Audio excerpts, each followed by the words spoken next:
Mga mangingisda pinapayuhang mag-ingat sa pagpalaot dahil sa epekto ng amihan. Narito ang report. Ilang oras matapos ang selebrasyon ng bagong taon, pumalaot ang 26 anyos na si Francis upang mangisda kasama ang kanyang ama. Nakabalik sila sa laot matapos ang 6 na oras pero 3 kilo lang ng sari-saring isda ang kanilang naiuwi.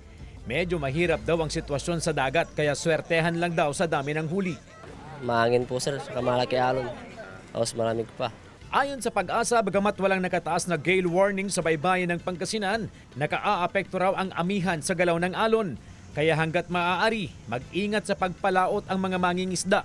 Pag northeast monsoon ay magalaw po yung tubig karagatan po natin. Ibig sabihin maalon.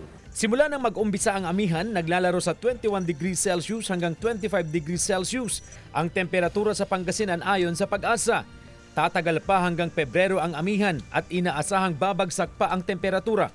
Saan po natin yan? Pag nag-trigger o nag-enhance itong tinatawag natin na northeast monsoon, actually yung last year nakaabot tayo ng 20 degrees Celsius, 10 degrees. Samantala, isang bagyo ang inaasahang papasok o mabuo sa loob ng Philippine Area of Responsibility ngayong Enero. Sa inilabas na datos ng Pag-asa, tatawaging Ada ang unang bagyo sa bansa. Bukod sa bagyong Ada, inilabas na rin ng ahensya ang iba pang pangalan ng mga bagyo sa bansa ngayong 2026. Kasama si Daryl Peralta, CJ Torida, One North Central Luzon.